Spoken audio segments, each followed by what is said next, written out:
Добрый день, уважаемые коллеги! Сегодня начинаем вебинар на тему работы библиотек с сообществами. Мы расскажем свой опыт. Я являюсь заведующим отделом башкирской литературы и краеведения. О своем опыте работы мы поделимся с вами. Хотел бы сказать сразу для начала, что вы также занимаетесь с привлечением сообществ различных, некоммерческих организаций, каких-то общественных организаций в своей работе. Это естественный процесс, потому что библиотека в первую очередь нацелена на просветительскую работу, а просветительская работа, помимо работы с авторами, предполагает и работу с общественными организациями, направленную деятельность которых также способствует просвещению населения. Итак, прежде чем начать работу, я хотел бы представить своего коллегу, заместителя общества краеведов Республики Башкортостан Юмагужина Ляйсян Рафиковна. Она же является и сотрудником нашего отдела. Почему я ее хотел представить? Потому что в первую очередь мы тесно работаем с обществом краеведов нашей республики. Мы провели ряд больших мероприятий, у нас предстоят еще ряд крупных мероприятий. И хотелось бы напомнить, что председателем общества краеведов является наш директор Зулькарнаев Марат Минигалевич. И не случайно у нас такое тесное взаимодействие. Итак, Ляйсян Рафиковна, что вы могли бы сказать? Добрый день, уважаемые коллеги. Свое выступление я хотела бы как раз рассказать о взаимодействии нашей библиотеки национальной с обществом краеведов Республики Башкортостан. И хотелось бы свое выступление начать со слов Дмитрия Сергеевича Лихачева. Любовь к родному краю, знание его истории – основа, на которой только и может осуществляться рост духовной культуры всего общества. Культура как растение, у нее не только ветви, но и корни. Чрезвычайно важно, чтобы рост начинался с корней. Вот хотелось бы отметить, что краеведы – это те люди, которые, занимаясь изучением истории родного края, укрепляют эти корни. А библиотека, ну вот в моем понимании, это как раз корень. Корень, корень, место, где хранятся все знания, которые как раз добываются всем обществом, краеведов в том числе. Краеведческая исследовательская работа в нашей республике ведется давно. У него очень богатая история у этого движения. Но в таком статусе и формате он зарегистрирован в 2019 году, то есть как региональная общественная организация Общества краеведов Республики Башкортостан. И с момента его основания, как уже Азат Ахметович отметил, председателем является Марат Минигалевич Зулькарнаев. Не буду подробно останавливаться на задачах и целях общества краеведов, они всем известны. Остановлюсь только на том, что вот основной задачей является это консолидация, объединение краеведов и вовлечение в это движение молодых исследователей. Этим и не только задачам, то есть не только эти задачи решались при реализации проекта на грант главы Республики Башкортостан, который называется «Краеведческая информационно-просветительская акция «История села в истории Башкортостана», где активное участие приняли библиотекари со всей республики. Хотелось бы выразить здесь большую благодарность, потому что, вот как уже вначале я сказала, именно у библиотекарей есть возможность и доступ к очень многим материалам. В рамках проекта сформирован информационный ресурс по истории сел и деревень, населенные пункты Башкортостана. И издана одноименная энциклопедия, презентация которой состоялась в августе этого года. В энциклопедии систематизирована, уточнена и опубликована история населенных пунктов, увековечены сведения об исчезнувших населенных пунктах. В настоящее время в Республике Башкортостан 4532 сельских населенных пункта, 2 поселка городского типа, 21 город. Все они вошли в эту энциклопедию. Книга получилась очень объемной, большой, красивой. Многие из вас наверняка уже видели ее и получили. Также хотелось бы отметить, что в настоящее время реализуется еще один крупный проект. Это сайт Рами Гарипова, в реализации которой также участвуют сотрудники библиотеки.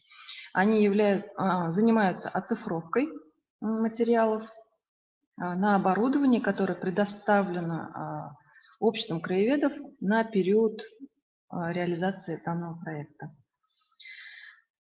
Также хотелось бы отметить, что очень значимым событием совместным Национальной библиотеки и общества краеведов вот за октябрь это открытие стелы, посвященной участникам Отечественной войны 1812 года и заграничных походов 1813 и 1814 годов в селе Узунларова Архангельского района. Сотрудники нашей библиотеки занимались, то есть приняли участие в выявлении и уточнении имен участников, которые были награждены серебряными медалями и чьи имена были как раз указаны в этом памятнике.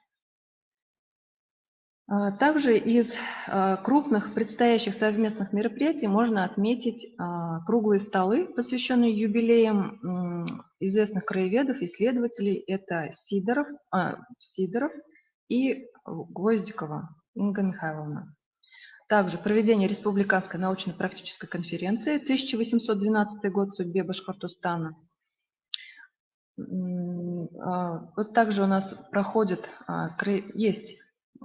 краеведческая программа «Имена, события, факты», в рамках которого мы приглашаем известных историков, исследователей, которые представляют лекции на различные темы. Вот ближайшая лекция состоится 13 октября в 15:00. Она посвящена 1100-летию пребывания известного арабского путешественника в Поволжье. Называется «Путевые записки Ахмеда ибн Фадлана. Открытие и изучение значения». Читать будет сотрудник Института истории языка и литературы Марсель Фархшатов. Желающие могут присоединиться. Но я очень кратко обозначила только самые крупные мероприятия. На самом деле их очень много. И взаимодействие государственных бюджетных учреждений с общественными организациями дает очень большие возможности. Поэтому, если у кого-то есть желание также взаимодействовать, обращайтесь. Мои контакты есть. И на сайте наверняка, да, в наш отдел можно позвонить. Меня зовут Лейсан Рафиковна Юмагужина. Ну и желаю плодотворной дальнейшей работы. Спасибо. Спасибо, Лейсан Рафиковна. Давайте продолжим наш вебинар. Естественно, библиотека хранилище книг является. И работа с авторами книг – это в первую очередь задача, первоочередная. Естественно, мы, Национальная библиотека, вовлекаем в свою деятельность и Союз писателей. Это один из наших крупных партнеров в наших мероприятиях. И отрадно, что Союз писателей всегда откликается на наши просьбы, на наши обращения. И более того, мы совместно готовим очень крупные, большие мероприятия. Вот если перечислить мероприятия этого года, то я бы назвал это литературная встреча, посвященная 90-летию со дня рождения народного поэта Башкортостана Рамиля Гарипова. Называется «Китаб Буляки Тюрде Бахет, Китаб Кадрин Бельган Кишега». То есть подарить книгу – это радость для того, кто ценит книгу. В чем особенность этого литературной встречи, хотелось бы отметить, в том, что мы привлекали здесь и партнеров своих из Башдрамтеатра. Они выступали с декламированием стихов Рами Гарипова, исполняли песни на его стихи написанную.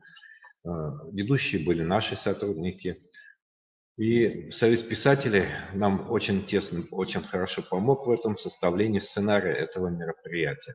Другое мероприятие – литературный вечер, посвященный творчеству башкирского поэта Рифа Туйгуна. Мероприятие было организовано по просьбе супруги Рифа Туйгуна. И особенность этой нашей встречи была в том, что мы использовали фрагменты из фильма, посвященного Рифу Туйгуну. И этот фильм предоставила нам супруга. Мы сделали вырезки из этого фильма, составили ленту, конечно, естественно, которая сопровождала все мероприятие. И получилась очень теплая атмосфера.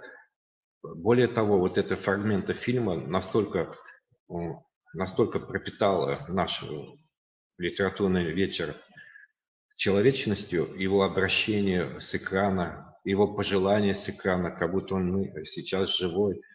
Это сильно-сильно воздействовало на вас саму атмосферу этого вечера. Но еще хотелось бы отметить следующий литературный вечер, который запомнился очень нам хорошо. Это творческий вечер, посвященный творчеству башкирского писателя Амира Аминева. Мы его проводили совместно с общественной организацией «Актермя». Собралось большой круг писателей, выступили хорошо, тепло. И вот такие вечера, вот такое встречи с Союзом писателей, вовлечение их в нашу деятельность играет большую роль. К тому же мы привлекаем и студентов к этим мероприятиям. Они общаются напрямую с писателями, задают им вопросы и после мероприятия. Тем самым я хочу сказать, что в каждом районе практически в городе имеются свои писатели, свои творческие поэты, и встреча их, конечно, будет способствовать и вовлечению авторитета вашей библиотеки в круг авторитетных организаций. Из последней встречи я должен назвать, это встреча с московским писателем Евсюковым, которая прошла в Архангельском районе библиотеки, в районной библиотеке. Встреча была организована библиотекой Архангельского района. Мы только присутствовали, мы только доставили писателя. И мне приятно было отметить, что встреча была организована на высоком уровне. Были школьники, которые сначала немножко были зажаты, но потом их прорвало. Они начали задавать интересные вопросы писателю. Писатель уже тоже заинтересовался, читал свои отрывки своих рассказов. То есть контакт писателя с читателями, школьниками получился очень даже на высоком уровне. Спасибо, представитель Махамского района, если вы слушаете. Но еще мы в своей деятельности вовлекаем такое сообщество, как Институт истории языка и литературы, то есть учебные вузы. Из учебных вузов Институт истории языка хотелось бы отметить почему, потому что отдел краеведения башкирской литературы не может в своей деятельности не взаимодействовать с Институтом истории языка и литературы. Само название этого института предполагает нам у нас активное взаимодействие.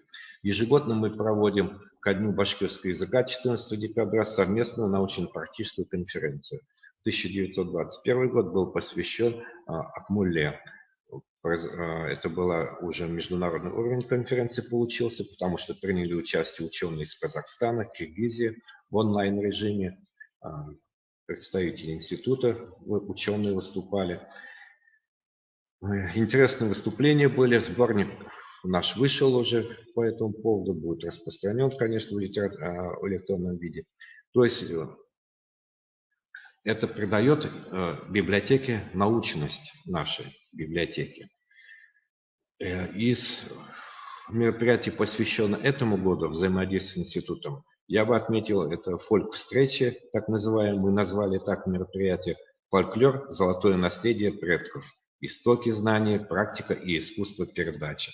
Почему так называются эти мероприятия, цикл мероприятий? Потому что этот год посвящен Году народного искусства и наследия, нематериального наследия народов России. Вот под это название мы составили вот такой цикл встреч. Встреча произошла с Розалией Султангареевой на тему Кубаиры и башкирское сказительство. Ну и в этом году у нас еще предстоит еще одна встреча на эту тему. Так, но из вузов, учебных заведений еще у нас это обязательное выступление, лекции для студентов наших вузов. Они приходят с экскурсией, мы им рассказываем, мы проводим специальные лекции. В мае месяце, допустим, мы провели лекцию для иностранных студентов уже медуниверситета. Особенность в том, что мы начали рассказывать именно рассказ о истории России, откуда появилась Русь, Киевская Русь, потом перекинулись на республику нашу, особенности нашей республики. И что интересно, они подготовили 3 презентации свои.